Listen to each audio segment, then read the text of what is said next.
glory days at the stick. From who's got it better than us to brick by brick. It's always the 49ers way, from off-season to game day. Yeah, we talk back. It's the 49ers Cutback.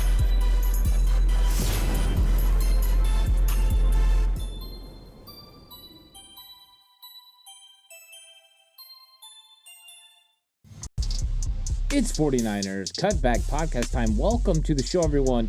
We're going to be talking about day 3 draft gems. That's right. That means rounds 4, 5, 6, and 7.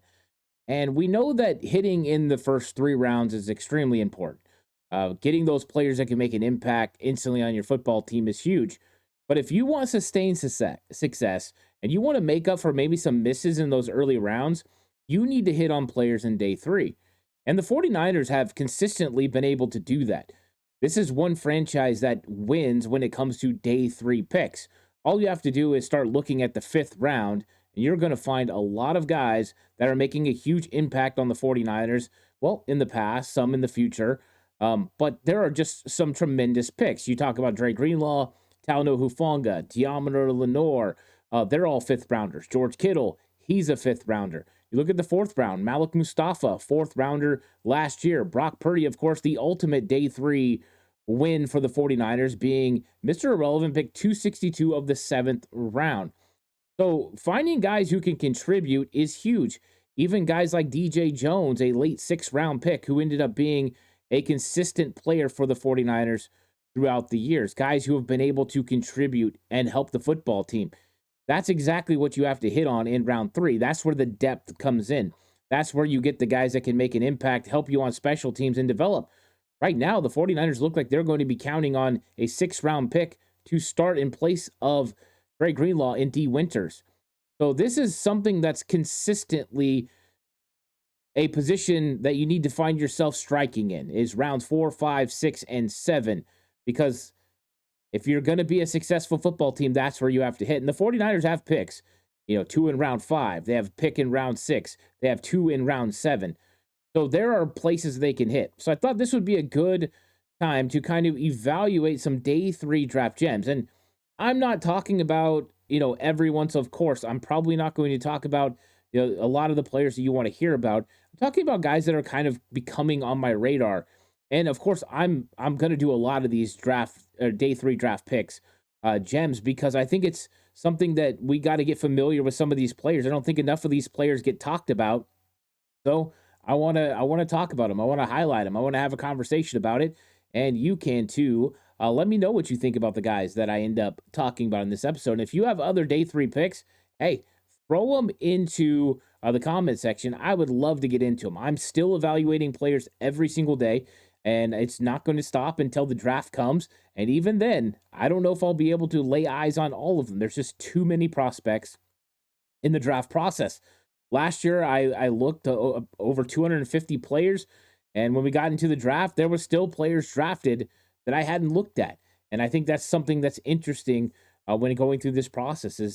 There's guys when it gets down to the end that are ranked somewhere between the 6th round and undrafted free agent. You have to kind of figure out which one of those guys are going to make the team. So that's what we're going to do in this episode. We're going to highlight some day 3 draft gems. The 49ers could be interested in it.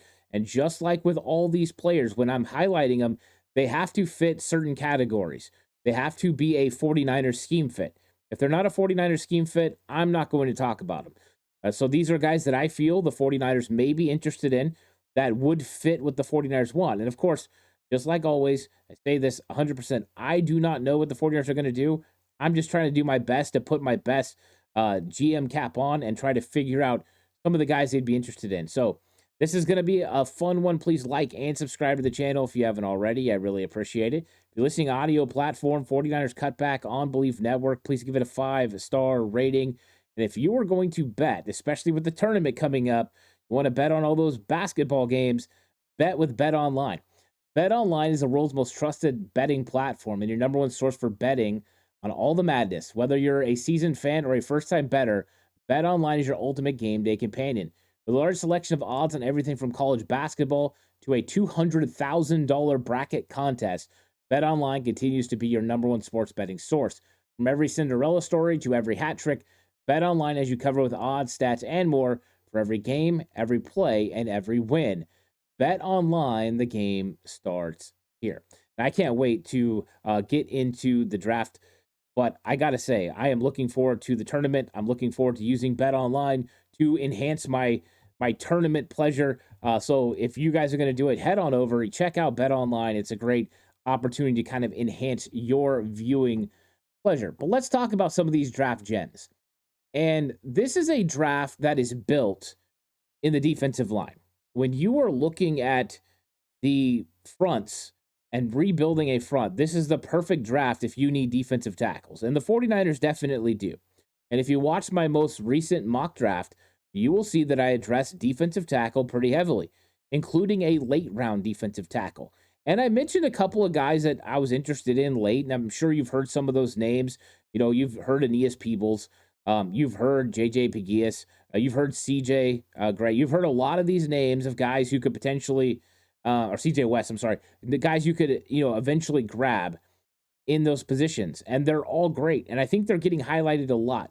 But one guy I haven't heard really highlighted a whole lot in this process, I've heard him kind of mentioned occasionally, but somebody that I am a fan of, and I've watched so many of his football games over his college career that I think that he would be a dynamite pick once you got to day three. I think if you get to day three, and you get to round four, and Joshua Farmer from USC is available, he's a very tempting prospect for the 49ers because he's got the necessary size, he's got the necessary length, and he's got some really good athleticism for a man his size. So Joshua Farmer is 6'3", 305 pounds out of Florida State. He ran a 5.140 at the combine. So it's not the top flight guys, right?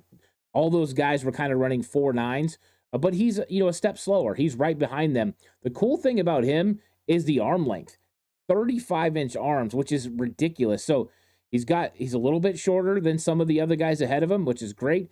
But he's got the length as well. He had 4 sacks last season for the Seminoles. Of course, it wasn't a good season, but he did a really good job of playing so hard and just being a really intense player with a great first step. I enjoyed watching him. Those 35-inch arms is what's going to stand out. He's pretty good against the pass. Needs to get a little bit better when it comes to run defense, but that's why you're talking about a day 3 pick.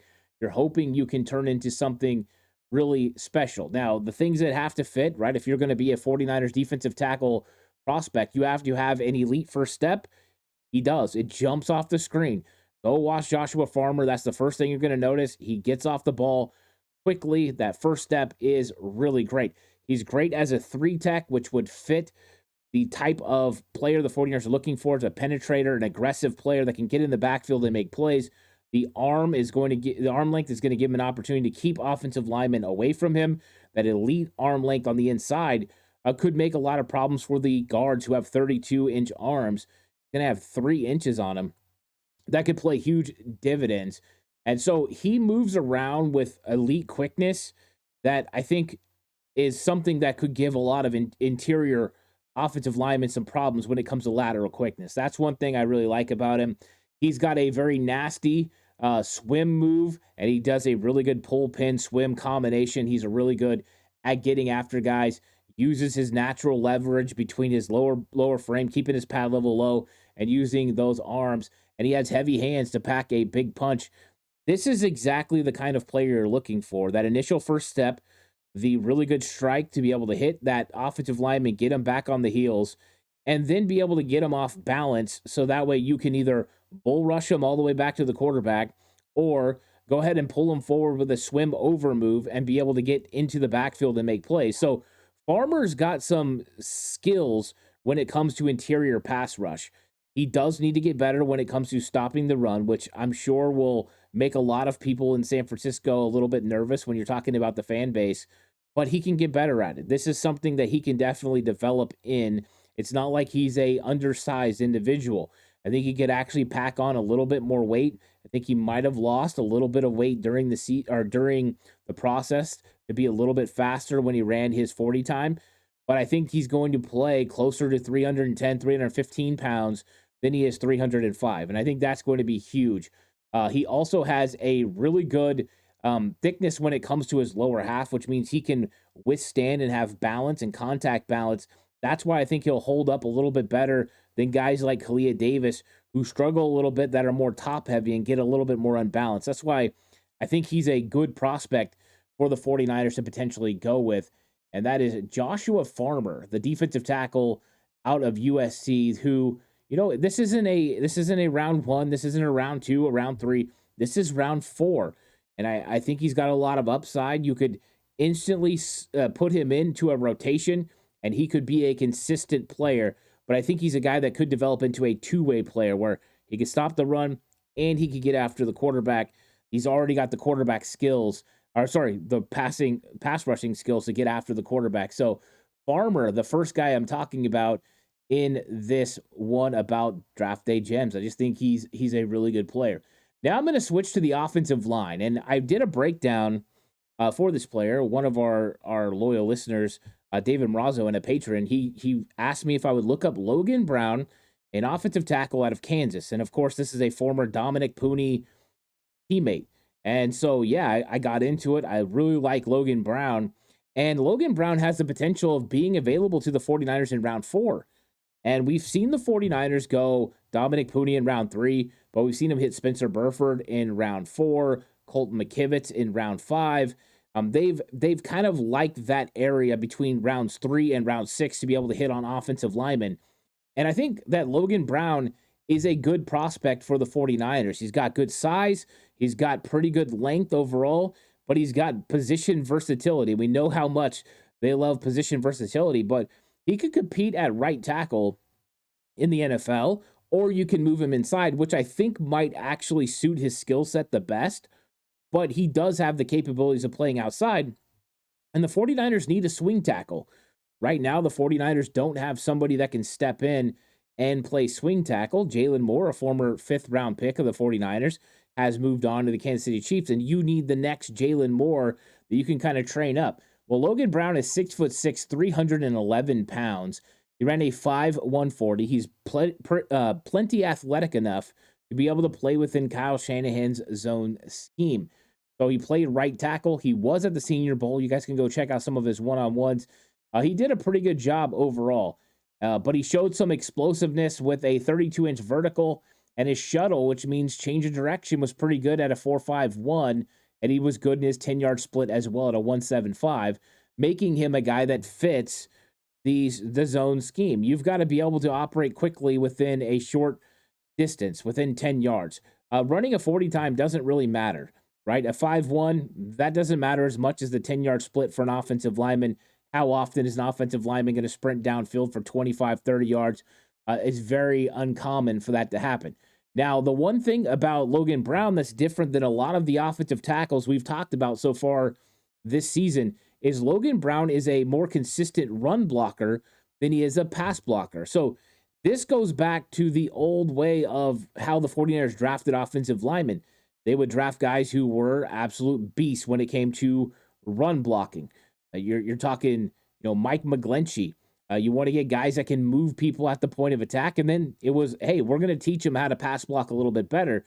We've seen them somewhat change from that a little bit and go to better pass blockers who they felt they could develop into a run blocker. Well, Logan Brown is kind of going back a little bit to the older way. Dominic Pooney was a better pass blocker than run blocker who they wanted to develop. This is a little bit of the opposite. So that's one thing to remember, but he does move people at the point of attack and does a very good job at it.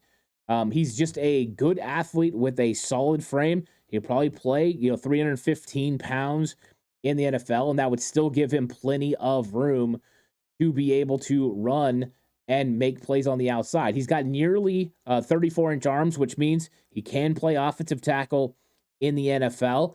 Of course, he has longer arms than Colton McKivitz, so no problem with him potentially playing right tackle. He's got a very good grip. He's got good ability to get onto defenders, and he got like vice grips when he gets them. He doesn't lose them. It's a lot like Dominic Pooney that way. Very good technique, and he can get control of defenders, and that's what you have to do. He also will roll his hips through contact, generating a lot of power in his initial strike and gaining control of those guys. He finishes with a nastiness to him that I love for a offensive lineman, and I think that's going to be huge. That's part of the reason he's a really good run blocker. The lower body technique, rolling the hips through with that strike, that's how you get people moving, and he does it really, really well. His initial punch is great. Often he's able to win and get leverage in both run blocking and in protection, which is very good. You have to have good timing and be able to protect your own chest plate. He does it at a high level. So I'm a fan of that. He does have a pretty good ability to move laterally and mirror defenders.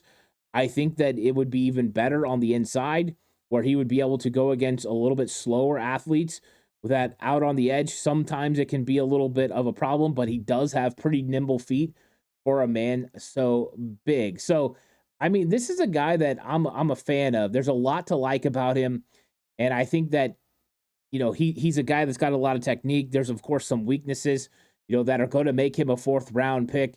Some of the things he does with his set when it comes to pass blocking, probably why he's not as high up in this draft as he could be. This guy could easily be a day 2 pick, but there's some things on film that are probably going to push him there. And so there's also some things when it comes to run blocking as well, where he doesn't always get to the second level like he should. But he's a 49ers fit, and we're talking about guys in the third round that you're hoping that you can, fourth round, that you could eventually develop. So Logan Brown, I think, is a day 3 draft gem that the 49ers, if they're sitting there, I mean, this could even be pick 100, their comp pick at the end of the third round. But pick 113, what I think would be a great spot for Logan Brown. That he could step in. He could be your swing tackle initially. He could step in and compete at guard, or he could eventually take over for Colt McKivitz if McKivitz, you decide to move on from him after this season. But I think he's got a lot of value, and I'm sure the 49ers watched Logan Brown a lot last year, so he's an interesting prospect. Next up, we're going to turn to the cornerback position. And I want to talk about a corner. I've mentioned him a lot, but I haven't actually broke him down on the channel at all. And I really like this player a lot. Quincy Riley out of Louisville. And so I think he's a solid player. 5'11", 194 pounds. He ran a 4.48 40. Last year he had 2 interceptions, 9 passes defended, 33 tackles, and 21 of them were solo tackles. But this is a guy that just competes. And what I was looking for, a guy that, fit what the 49ers were looking for, he was one of those guys. He reminded me of Drew Phillips last year out of Kentucky. And I think he's got, just elite ball skills. And a guy that jumps routes, makes plays, has got natural instincts. And that's what you're looking for with a corner. You want to see how fluid their hips are, how quickly they can drive on a football, hit that 45 with that back foot and drive. And his instincts, he often will jump those passes early and get there and make plays. He's able to undercut routes, which is fantastic. He's got a high football IQ. You can tell he recognizes routes quickly. He's able to bait quarterbacks into making mistakes. And then he also will really excel when it comes to man and zone coverage. He does have fluid hips. He does have quick change of direction. That's what allows him to get there. He doesn't just have the football acumen, but also the physical ability to be able to get where he needs to get. He doesn't have to rely completely on his mental, but he has both, which makes me think he could be something more significant in the NFL than just a day 3 pick. Very big fan of him. He's also a very good tackler, and he doesn't allow extra yards after contact. So that's one of the things I really like about him. He does go up and make catches. He's got good leaping ability. So, he's a guy that could come in right away and make plays, and he could be a good special teams player as well. He has a little return in his career, so we could add to the 49ers special teams as well. I think if you're looking at some of the negatives, he's not as fast as all the other corners. He still ran a 4.48. That is still very good. And then he can be over aggressive because he trusts his instincts and he's a super quick about driving. Sometimes he can get penalties from getting there a little bit early, or he can also undercut a route and overcommit and get beat on that. So those are some things he'll have to be a little bit more patient, of course, because of his size. At 5'11", 194 pounds, he can struggle to disengage from bigger wide receivers and bigger blockers. So that's kind of a a consistent problem with guys like this. But I really like this player. I think he would fit really nicely with the 49ers. I think they could bring him in. He could compete on the outside as a boundary corner, or he could play in the nickel. And yes, Deommodore Lenoir is more than likely going to be the nickel corner for the 49ers. But if something happens and Demo needs to step out, and even if it's for a play or two, you need somebody that's waiting in the wings to step into the nickel role. And Quincy Riley could do that. The instincts are off the charts. I think he would be a great addition to the San Francisco 49ers defense.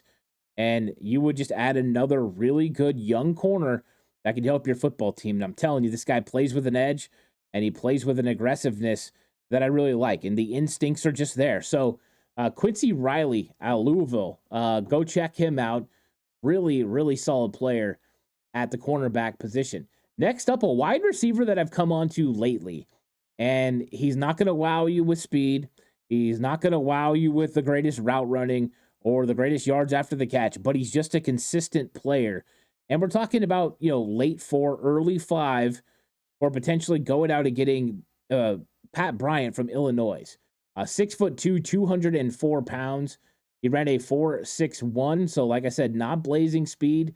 This is one of those question marks. You talk about guys like Jawan Jennings. Are they fast enough? Well, I think Pat Bryant is fast enough, but there's nothing elite about him.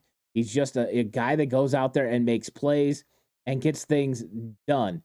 And I think that when you look at certain players, you see that they got a knack for playing football. And this guy's a football player.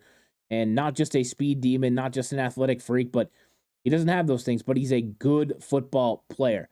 He's really good at manipulating leverage, especially when he gets out there and understands how they're going to run their coverage. He sets them up and then creates separation at the top of his route stem.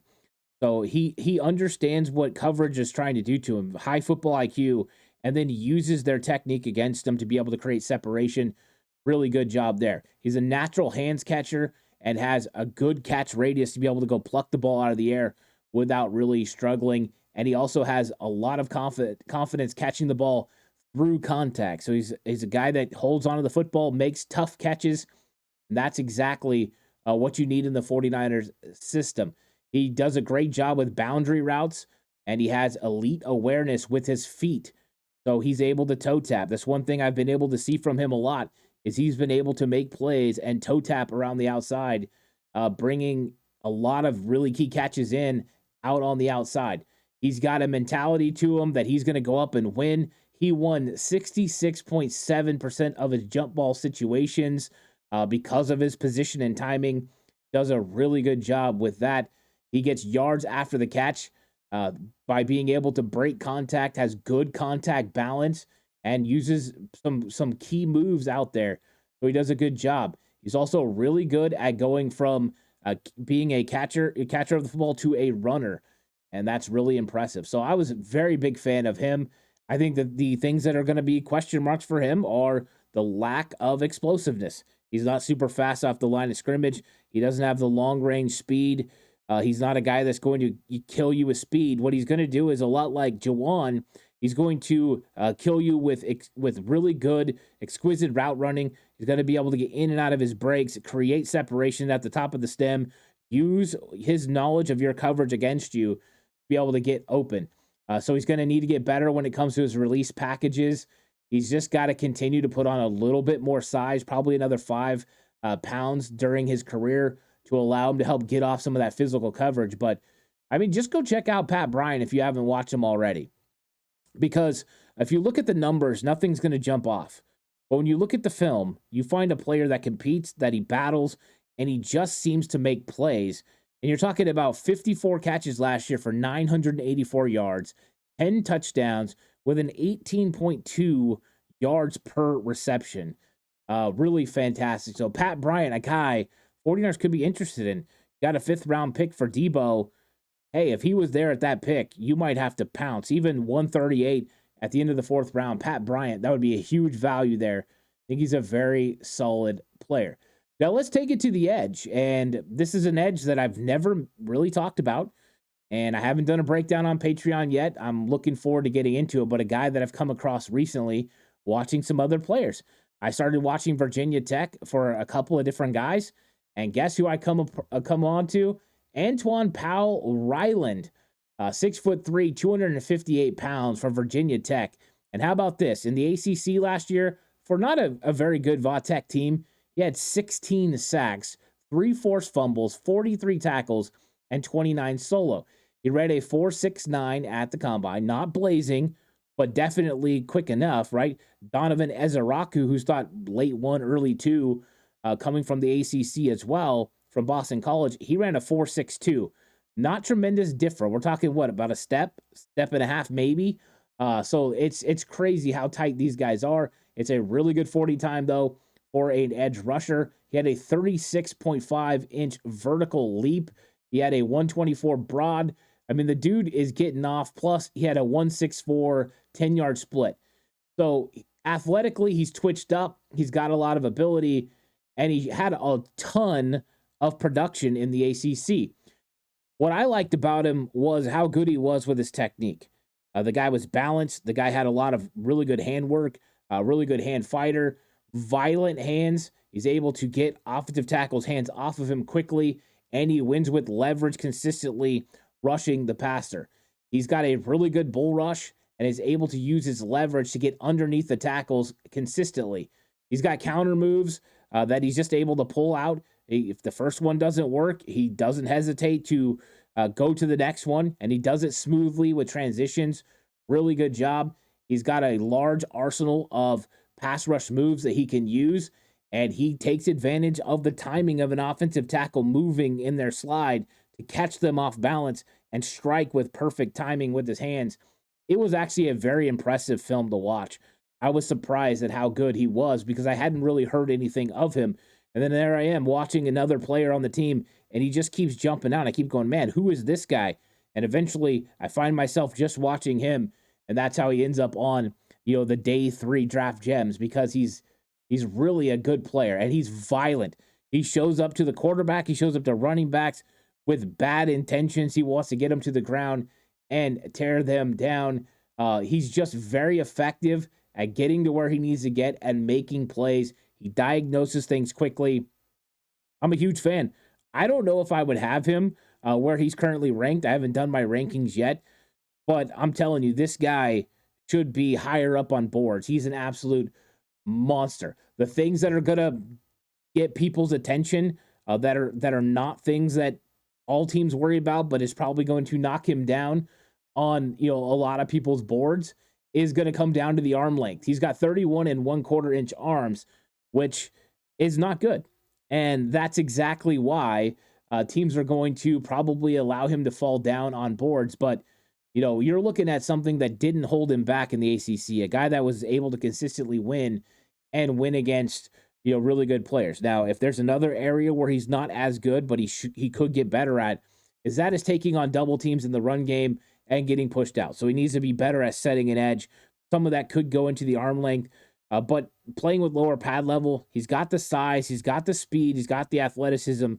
Man, in the 4th round, he could be a dynamic pick for the 49ers. So Antoine Al Ryland out of Virginia Tech, a day 3 draft gem that you should probably check out if you haven't been hearing about him much. He's a guy to break down. Now, I got a couple more guys before we get out of here. And this one I've brought up a lot, but I'm just such a huge fan of him. I want to put a spotlight on him, and that is Chandler Martin, linebacker from Memphis. It's 5'11", 233 pounds, and he can absolutely fly around. He just moves with such intensity and such purpose. The guy is very intent on where he's going and what he's doing. He reads things extremely fast, and he makes plays, and when he arrives violent. Really big fan of him. He is an absolute stud when it comes to coming up and making tackles, and he is just a tackle collector over the last 3 years. He's just been a beast. He's a guy that is so good. He can take on blocks. He can clog and run fits. He does have some problems at times getting guys to the ground, but his pursuit is so good. He's just one of those guys that gets downhill in a hurry. He's a very good blitzer. He can cover in man-to-man. He can also cover in zone. He's a guy that can be a special teams contributor day 1, but also has the ability to eventually be a weak side or a will linebacker starter at some point in his first rookie contract. That's just the ability that he has. This dude just flashes on film. You see a running back, it looks like he's going to get outside. Here comes Chandler Martin out of nowhere and throws him to the ground. The guy makes plays, interceptions, return for touchdowns. He's a playmaker. He finds himself around the ball. He's a guy that did do a great job when it came to production. Fantastic. He's also really good with a first step, a good read step. He reads keys. He recognizes what he sees, and he makes plays on it. Got good anticipation, and he's able to get where he needs to get, including knowing where a running back is going to go. Good contact balance, able to squeeze his gap and take on blockers. Really good job. He is a very solid player who plays with great toughness. I think when you're looking at the things that are probably going to hinder him and where he ends up is probably when it comes down to looking at his size, 5'11", 233. How well will that lead in the NFL? How quickly will he be able to shed blocks in the NFL? And sometimes he just runs into guys without using finesse and technique and moves to be able to shed blocks and make plays. And I think when it comes to zone coverage, he could get better. But he's an athlete. He's twitched up, and he's got the ability to do it. I'm a huge fan of this guy. Go watch a little bit of film of Memphis and tell me Chandler Martin doesn't jump off the screen every single time you watch him with the way that he moves and flashes and runs. And we've seen the Robert Saleh, group come up with Hollins and them come up with these linebackers like Azeez Al-Shire and Trey Greenlaw and develop them into really good, talented players. And I think Chandler Martin could be one of those guys. I'm a fan of him. I think I'm a little bit higher on him than most, but I am a huge fan of him. Now, the last one, I'm going to the running back position. And I stumbled on him the other day as well. 5'11", 212 pounds out of Florida. Montrell Johnson. Now, it wasn't a lot of production. Not a guy that's high on anyone's board. This is a guy that would be late. But he ran a 4.4 140. And, 4.41 at 212 pounds, that's a big, imposing running back. 593 yards last season, 6 rushing touchdowns, 13 catches for 64 yards. He's just 22 years old, and he's still a beast of a player. A 35-inch vertical leap. He's got the ability to change direction pretty well. He looks good on film. A 1.55 10-yard split. So he doesn't have the ability to outrun everyone, but he can definitely go where he needs to go, and he makes some plays. He is just a stud with the ball in his hands. One thing I noticed about him is there's no wasted motion. He gets downhill, and if he needs to make a cut, he does, but it's always going upfield. He doesn't just go side to side. He's a vertical runner, which fits the 49ers scheme. You want to get vertical as fast as you can, and you want to be decisive when putting your foot in the ground and going downhill. He does that at a high level. He does have a lot of speed to be able to beat linebackers to the edge. Not explosive per se, but consistent with speed. He has the size and the toughness to be able to run people over. Good contact balance, breaks tackles around the line of scrimmage, gets extra yards. Also can get better as being a pass protector. That's something he definitely needs to work on. But that's one thing I hope to see from him in the future, especially if he was available for the 49ers, and I think he could be late in day 3.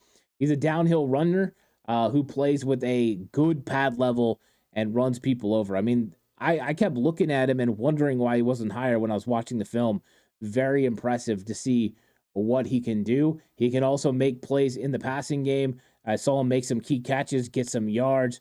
Wasn't featured a lot when it came to catching the football, but has the ability to be a solid pass catcher as well out of the backfield. So I just think he fits the scheme. He fits what the 49ers want. He's got the size at 5'11", 212 to be a physical running back, the speed to be able to run the outside zone. He can win on the inside with his vertical run. Good vision, good second level elusiveness. I think he's a talented player that the 49ers could either hit in the 7th round, potentially. We'll see. Maybe he'll move up boards. But 7th round to undrafted free agent, Montrell Johnson Jr. out of Florida is the guy that I'm talking about. So these are some of the day 3 draft gems that have come onto my radar. I tried to give you different players from different positions that you could kind of, sink your teeth into. Maybe you could even go watch them a little bit more. I'm going to try to make sure I go through Logan Brown, Chandler Martin. Some of those guys' breakdowns are coming either on Patreon or coming out on Patreon soon, but I'm going to work my way going through all these guys as well. And I just want to keep talking about guys that make sense for the 49ers and potentially fit their system. Like I said, let me know in the comment section if you have guys I didn't talk about. I'm sure that there's a ton of them because there's so many really good players in the day 3 category. And I would love to see who you have. So let me know in the comment section down below. Like and subscribe to the channel if you think I appreciate or think I deserve it. I'd really appreciate it. If you're listening on audio platform 49ers Cutback on Believe Network, please give it a 5-star rating. This episode is brought to you by Bet Online. The game starts here. I'll catch you guys on the next one. Until then, stay safe. Remember, the right way is always the 49ers way.